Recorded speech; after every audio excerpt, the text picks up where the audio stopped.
ሰላም ጤና ይስጥልን የቻናላችን ተከታታዮች፣ እነሆ የዕለቱን ዘገባዎች ከአሁን ሰዓት ጀምሮ ወደ እናንተ ማድረስ ጀመርን። በቅድሚያ አርዕስተ ዜና። ኢራን አሜሪካን በቀጥታ የመምታት እቅድ እንዳላት ታወቀ። የአሜሪካ የውጭ ጉዳይ ሚኒስትር ማርኮ ሩቢዮ ከጠቅላይ ሚኒስትር አብይ አህመድ ጋር ተወያዩ። ኢራን 1 ሊትር ነዳጅ በሆርሙዝ በኩል እንዲያልፍ እንደማትፈቅድ ገለጸች። ፕሬዚዳንት ዶናልድ ትራምፕ ከአሜሪካ ስትራቴጂካዊ የነዳጅ ክምችት ወደ ገበያ እንዲቀርብ ትዕዛዝ አስተላለፉ። መካከለኛው ምስራቅ በኢራን ላይ የተከፈተው ጦርነት መቋጫው ሊረዝም እንደሚችል ተዘገበ። እስራኤል ተዋጉና ዜግነት ልስጣችሁ ማለቷ ተሰማ። እና መሰል ጉዳዮችን አብራችሁን ስትቆዩ በዝርዝር እንቃኘዋለን። ኢራን አሜሪካን በቀጥታ የመምታት እቅድ እንዳላት አስታወቀች። ኢራን ከመካከለኛው ምስራቅ አልፎ አሜሪካን በቀጥታ ሊመታ የሚችል አዲስና አደገኛ የጦርነት ስጋት ደቅኗል ተባለ። የኤፍቢአይ ሚስጥራዊ መረጃ እንደሚያመለክተው የትራምፕ አስተዳደር በኢራን ላይ የከፈተውን ጦርነት ተከትሎ ኢራን በካሊፎርኒያ ግዛት ላይ አደገኛ የአጸፋ ድሮን ጥቃት ልትሰነዝር እንደምትችል ለካሊፎርኒያ ፖሊስ ዲፓርትመንት ጥብቅ ማሳሰቢያ ተሰጥቷል። መረጃው እንደሚያመለክተው ይህ ጥቃት በአሜሪካ ምዕራባዊ የባህር ዳርቻ ላይ የሚገኙና ማንነታቸው ያልታወቁ መርከቦች ላይ የሚነሱ ፈንጅ የጫኑ ድሮኖች አማካኝነት ሊፈጸም ይችላል የሚል ከፍተኛ ስጋት እንዳለ ተነግሯል። ምንም እንኳን የጥቃቱ ትክክለኛ ጊዜና ኢላማ በግልጽ ባይታወቅም የስለላ ተቋማቱ ግን አሜሪካ ሊያም እስራኤል ኢራንን የሚመቱ ከሆነ አጸፋውን ለመመለስ አስቀድመው የተዘጋጁና የተኙ ስሊፐር ሴልስና መሳሪያዎች ሊኖሩ እንደሚችሉ አጥብቀው እያስጠነቀቁ መሆኑ ታውቋል። ከዚህ ባሻገር የአሜሪካ የስለላ ኃላፊዎችን እንቅልፍ የነሳው ሌላኛው ጉዳይ የሜክሲኮ እጽ አዘዋዋሪ ካርቴሎች ናቸው ተብሏል። የካርቴል መሪዎች በድንበር አካባቢ የሚገኙ የአሜሪካ የሕግ አስከባሪዎችና ወታደሮች ላይ በፈንጅ የታገዘ የድሮን ጥቃት ሊፈጽሙ ትዕዛዝ አስተላልፈዋል የሚል መረጃ ወጥቷል ተብሏል። ይህን ከባድ የጸጥታ ስጋት ተከትሎ የካሊፎርኒያው ገዢ ጋቪን ኒውሰም ጽሕፈት ቤት ከፌዴራልና ከክልል የጸጥታ አካላት ጋር በመቀናጀት ህብረተሰቡን ለመጠበቅ ሌሊትና ቀን እየሰራ መሆኑን አስታውቋል። የሎስ አንጀለስ ፖሊስ ዲፓርትመንት በበኩሉ አሁን ያለውን የዓለም አቀፍ የጦርነት ድባብ ከግምት ውስጥ በማስገባት የዝግጁነት ደረጃውን ከፍ አድርጓል ተብሏል። ይህ በእንዲህ እንዳለ ፖሊስ በሃይማኖት ተቋማትና በባህላዊ ማዕከላት እንዲሁም በህዝብ መገልገያ ስፍራዎች ላይ የሚያደርገውን የጥበቃና የፓትሮል ስምሪት እጅግ አጠናክሮ ቀጥሏል ተብሏል። የአሜሪካው ውጭ ጉዳይ ሚኒስትር ማርኮ ሩቢዮ ከጠቅላይ ሚኒስትር አብይ አህመድ ጋር መወያየታቸውን ተሰምቷል። የአሜሪካ ውጭ ጉዳይ ሚኒስትር ማርኮ ሩቢዮ ከጠቅላይ ሚኒስትር አብይ አህመድ ጋር መነጋገራቸው መስሪያ ቤታቸው ባወጣው መግለጫ አረጋግጧል። የዩናይትድ ስቴትስ የውጭ ጉዳይ ኃላፊው ከጠቅላይ ሚኒስትር አብይ አህመድ ጋር ባደረጉት ውይይት አጋሮቻቸው በቀጠናዊ መረጋጋት ዙሪያ ባላቸው የጋራ አቋምና በጸረ ሽብር እንቅስቃሴ በሚያደርጉት ትብብር ዙሪያ ተነጋግረዋል ተብሏል። በአሜሪካ የውጭ ጉዳይ መስሪያ ቤት ቃል አቀባይ በኩል በወጣው አጭር መግለጫ ላይ እንደተመለከተው ሁለቱ ከፍተኛ ባለስልጣናት በተጨማሪም በምጣኔ ሀብታዊ ትብብር እንዲሁም ለአፍሪካ ቀንድ ዘላቂ ደህንነት መሰረት በመጣል ዙሪያ ውይይት አድርገዋል ተብሏል። የአሜሪካ ውጭ ጉዳይ መስሪያ ቤት ባወጣው አጭር መግለጫ ማርኮ ሩቢዮና ጠቅላይ ሚኒስትር አብይ አህመድ መካከል የተደረገው ውይይት ላይ የተነሱ ጥልቅ ጉዳዮችን ከመጥቀስ ባሻገር ዝርዝር ጉዳዮች ከመግለጽ ተቆጥቧል።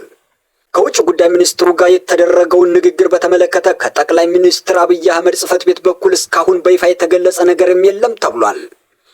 መጋቢት 2 ቀን 2018 ዓ.ም በኢትዮጵያና በአሜሪካ ከፍተኛ ባለስልጣናት መካከል ውይይት የተደረገ አሜሪካ ከእስራኤል ጋር በመሆን ኢራን ላይ እያካሄደች ያለውን ሁለተኛ ዙር ጦርነት ሁለተኛ ሳምንቱን ሊይዝ ጥቂት ቀናት በቀሩት ጊዜ ሲሆን አሜሪካ ውጭ ጉዳይ ሚኒስትር ከጠቅላይ ሚኒስትር አብይ አህመድ ጋር በተለያዩ ጊዜያት ውይይት ያደረጉ ሲሆን በዚህ ዓመት ውስጥ ሁለተኛ ጊዜ የተደረገ ውይይት ነውም ተብሏል። በእንዲህ እንዳለ በዚህ ዓመት ህዳር 24 2018 ዓ.ም በተመሳሳይ ሁለቱ ባለስልጣናት ተመሳሳይ ውይይት ማድረጋቸው ተገልጾ የነበረ ሲሆን በውይይቱ ላይ በተመሳሳይ ዩናይትድ ስቴትስ እና የኢትዮጵያ ለቀጠናዊ መረጋጋት ያላቸውን ቁርጠኝነትና ለአፍሪካ ቀንድ ሰላም መሰረት በመጣል ዙሪያ መነጋገራቸው እንደተዘገበ ይታወቃል። ኢራን 1 ሊትር ነዳጅ በሆርሙዝ በኩል እንዲያልፍ እንደማትፈቅድ ገለጸች። በመካከለኛው ምስራቅ በአሜሪካና በእስራኤል ጥምረት በኢራን ላይ የተከፈተውን ጦርነት ተከትሎ ኢራን ያጸፋ ጥቃት የመሰንዘር ፖሊሲዋ መለወጡን የአብዮታዊ ዘብና የሀገሪቱ የሚያስተባብረው ወታደራዊ ማዘዣ ቃል አቀባይ በሰጡት መግለጫ ተናግረዋል። የቴህራን ፖሊሲ አሁን ላይ ጥቃትን በጥቃት መመለስ ይሆናል ሲሉ ቃል አቀባዩ ኢብራሂም ዞልፋሪካ ተናግረዋል። ይህ በእንዲህ እንዳለ ቴህራን 1 ሊትር ነዳጅ እንኳ በሆርሙዝ ወሽመጥ አቋርጦ ወደ አሜሪካና እስራኤል እንዲሁም ወደ አጋሮቻቸው ዘንድ እንዲደርስ አትፈቅድም ሲሉ ዞልፋሪካ አክለውም ተናግረዋል። ይህ በእንዲህ እንዳለ ከእነሱ ጋር ተያይዞ ማንኛውም መርከብ ወይም ነዳጅ ጫኝ ኢላማ ይሆናል ያሉ ሲሆን የአንድ በርሜል ነዳጅ ዋጋ $200 ይሆናል ብለው የጠቆሙ ሲሆን ምክንያታቸውን ሲገልጹም የነዳጅ ዋጋ የሚወሰነው ሰላሙን ባደፈረሳችሁት ቀጠና ደህንነት ላይ ነው ሲሉ ቃል አቀባዩ ተናግረዋል። የአሜሪካው ፕሬዝዳንት ዶናልድ ትራምፕ ከአሜሪካ ስትራቴጂካዊ የነዳጅ ክምችት ወደ ገበያ እንዲቀርብ ትዕዛዝ አስተላለፉ ተባለ። ፕሬዝዳንቱ ባስተላለፉት መልእክት 120 ሚሊዮን በርሜል ነዳጅ ገበያ ላይ እንዲውል ትዕዛዝ ያስተላለፉ ሲሆን ይህ ውሳኔ የተላለፈው አሜሪካ ከኢራን ጋር የገባችበትን ጦርነት ተከትሎ የዓለም የነዳጅ ዋጋ በቅርብ ዓመታት ወዲህ ታይቶ በማይታወቅ ከፍተኛ ደረጃ ማሻቀቡን ተከትሎ ነው ተብሏል። የሀገሪቱ የኃይል ሚኒስትር ክሪስቶፈር ራይት ዛሬ ባወጡት መግለጫ እንዳስታወቁት ይህ የነዳጅ ስርጭት በሚቀጥለው ሳምንት የሚጀምር ሲሆን ለ220 ቀናት ያክል ይቆያል ብለዋል። ይህ እርምጃ ዓለም አቀፉ የኃይል ኤጀንሲ አብዛኞቹ የአሜሪካ አጋር የሆኑት 32 አባል ሀገራት ጋር በመቀናጀት የሚለቀቀው 400 ሚሊዮን በርሜል አስቸኳይ የነዳጅ ክምችት አካል መሆኑ ተገልጿል። አሜሪካ በሚቀጥለው አንድ ዓመት ውስጥ 200 ሚሊዮን በርሜል በመግዛት ክምችቷን መልሳ እንደምትተካ ሚኒስትሩ አብራርተዋል። ፕሬዝዳንት ዶናልድ ትራምፕ በበኩላቸው ከተጠባባቂ ክምችት ላይ ከተቀነሰ በኋላ መልሰው እንደሚሞሉት ለጋዜጠኞቹ አረጋግጠዋል።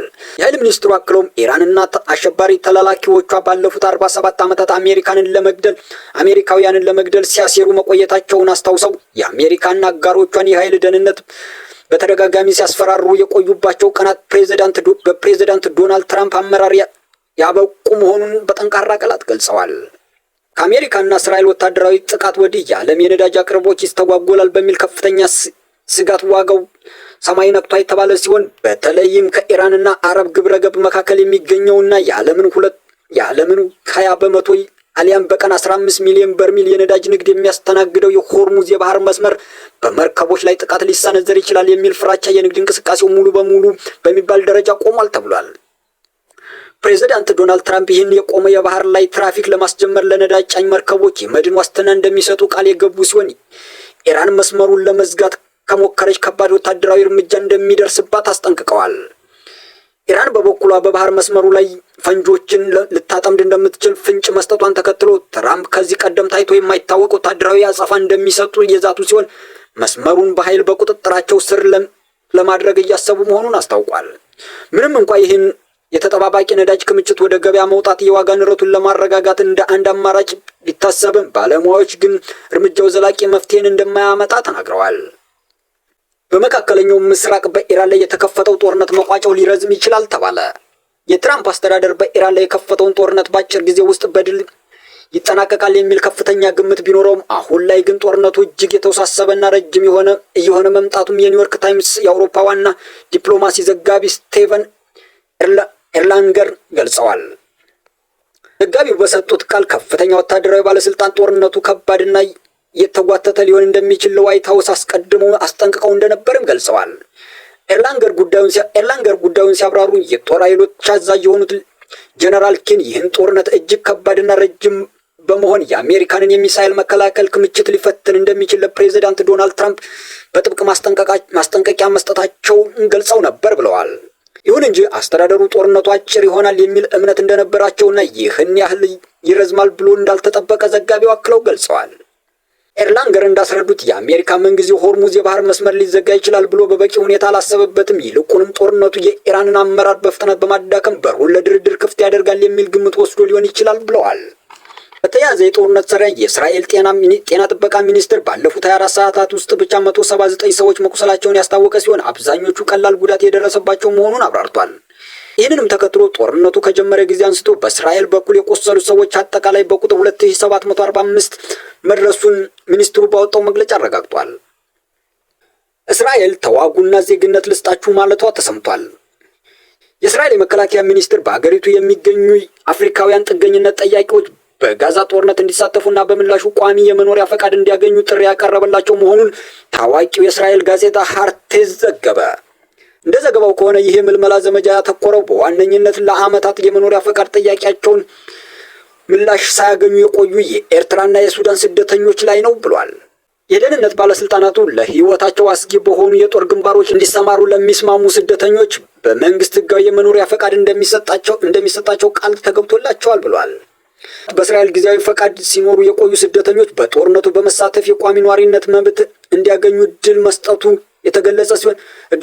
የተገለጸ ሲሆን እስካሁን ቁጥራቸው በውል ያልታወቁ አፍሪካውያን በጦርነቱ ውስጥ መሳተፋቸውና አንዳንዶቹም በልዩ ስልጠና ላይ እንደሚገኙ ተመልክቷል። ጉዳዩን የተከታተሉ የሰብአዊ መብት ተሟጋች ድርጅቶች ድርጊቱን የሰዎችን ተስፋ መቁረጥ ለወታደራዊ ጥቅም ማዋል ነው ሲሉ ኮንነዋል ተብሏል። በተለይም ስደተኞች ያላቸውን የመኖሪያ ፈቃድ የማግኘት ከፍተኛ ፍላጎት እንደ መደራደሪያ በመጠቀም የሞራል ጥያቄ ያስነሳ እንደሆነም ገልጿል። እስራኤል በአሁኑ ወቅት 30,000 በላይ አፍሪካውያን ጥገኝነት ጠያቂዎች የምታስተናግድ ሲሆን አብዛኞቹ በጠንካራ የስደተኞች ፖሊስ ምክንያት ለዓመታት ሲቸገሩ ቆይተዋል ተብሏል። ይህ በእንዲህ እንዳለ የእስራኤል መከላከያ ሚኒስቴር እስካሁን በጉዳዩ ላይ ይፋዊ ምላሽ ባይሰጥም ዘገባው በዓለም አቀፍ መገናኛ ብዙሃን ዘንድ ከፍተኛ ትኩረት እየሳበ ይገኛል ተብሏል።